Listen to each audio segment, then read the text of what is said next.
जय श्री कृष्णा दोस्तों। हर हर महादेव। कैसे हैं आप सब? स्वस्थ और सुरक्षित होंगे। दोस्तों, प्रकृति ने हमें क्या नहीं दिया? सब कुछ। खाने के लिए अन्न, फल, दूध, सभी चीज़ें प्रकृति ने हमें दी है। हम प्रकृति बिना हमारा जीना संभव नहीं है। जीवन प्रकृति के कारण ही संभव है, यह सभी जानते हैं।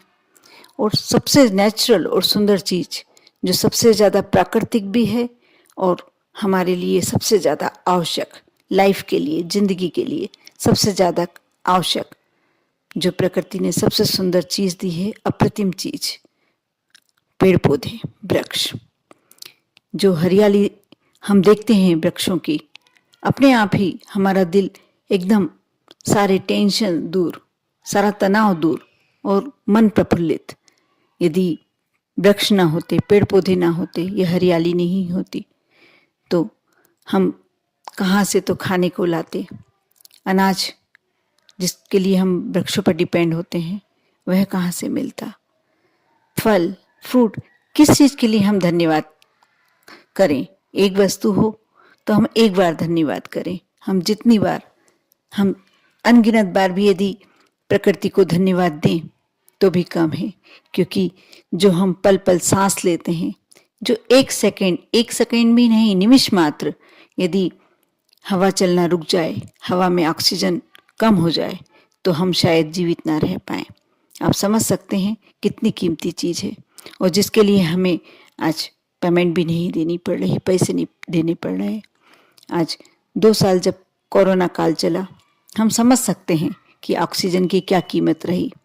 कितने लोग ऑक्सीजन की कमी से असमय ही चले गए। इसलिए ये कोरोना काल ने ऑक्सीजन की कीमत हमें अच्छी तरीके से बता दी। दोस्तों, मेरा कहने का मतलब बस इतना ही है कि आज वृक्षों को, जिसे हमें लगाने का प्रयास करना चाहिए, हम लगातार काटे जा रहे हैं। क्योंकि ये हमें बिना पैसे, बिना कुछ खर्च किए हुए वह सारी चीज़ें उपलब्ध कराता है जो हमारे जीवन के लिए आवश्यक है।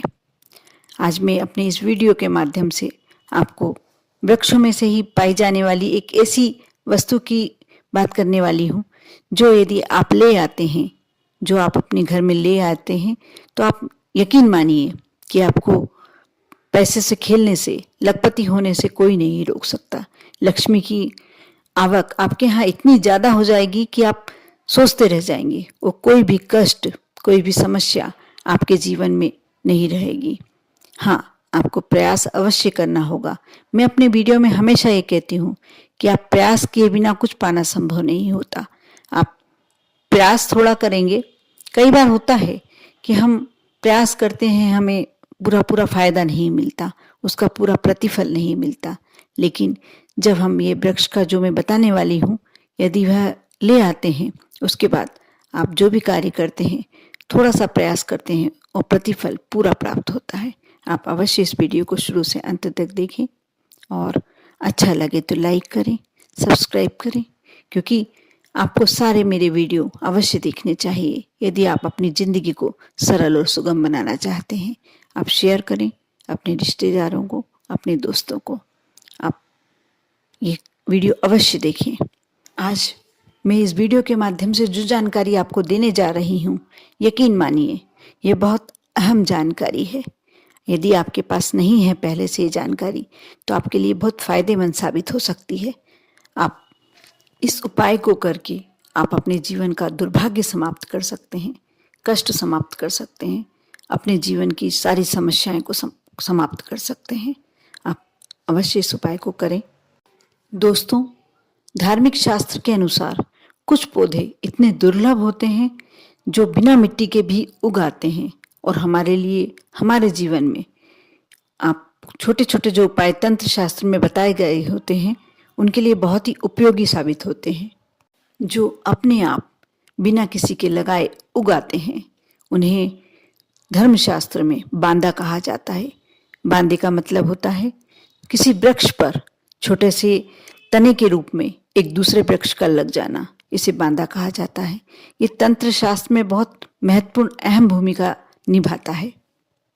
दोस्तों, शायद आपने कभी ध्यान नहीं दिया हो, और दिया भी हो तो आप इस बात को सुनकर अवश्य आपको याद आ जाएगा, इन्हें मिट्टी की आवश्यकता नहीं होती है। ये किसी वृक्ष पे, जैसे आप एग्जाम्पल के तौर पे आप सुन लीजिए कि पीपल का वृक्ष लगा हुआ है और उसकी टहनी पर, उसके तने पर कोई दूसरा वृक्ष, जैसे नीम का वृक्ष, बेर का वृक्ष या कोई दूसरा वृक्ष उगाता है, उसे ही बांदा कहा जाता है। बड़े बड़े पेड़ों पर अवश्य बांदा उगता है, जैसे पीपल के वृक्ष पर, बरगद के वृक्ष पर, नीम के वृक्ष पर, गूलर के वृक्ष पर, या इस तरीके जो बड़े वृक्ष होते हैं सभी वृक्षों पर, बेलपत्री के वृक्ष पर बांदा अवश्य उगता है। और ये सभी वृक्षों के जो बांदे होते हैं अलग अलग महत्व रखते हैं तंत्र शास्त्र में। आप इनसे बहुत सारे उपाय कर सकते हैं अपनी जिंदगी को सरल और सुगम बनाने के लिए। आज मैं आपको आपकी मनोकामनाएं पूर्ण करने के लिए एक ऐसा छोटा सा उपाय बताने वाली हूँ जो बेर के वृक्ष के बांदे से होने वाला है। बेर के वृक्ष के बांदे का मतलब होता है बेर के वृक्ष पर जो टहनी पर कोई दूसरा वृक्ष उगी आता है, दूसरा पौधा उगी आता है, उसे बेर का बांदा कहेंगे। आप ध्यान से सुने, क्योंकि बाद में प्रश्न करते हैं आप कि ये क्या होता है, इसलिए मैं स्पष्ट रूप से बता रही हूँ कि जो बेर के ऊपर दूसरा पौधा आएगा वह बेर का बांदा कहलाएगा। दोस्तों, अब थोड़ा सा ध्यान से सुनिए। आप कोई से भी दिन सप्ताह में किसी भी बार को ये कार्य कर सकते हैं।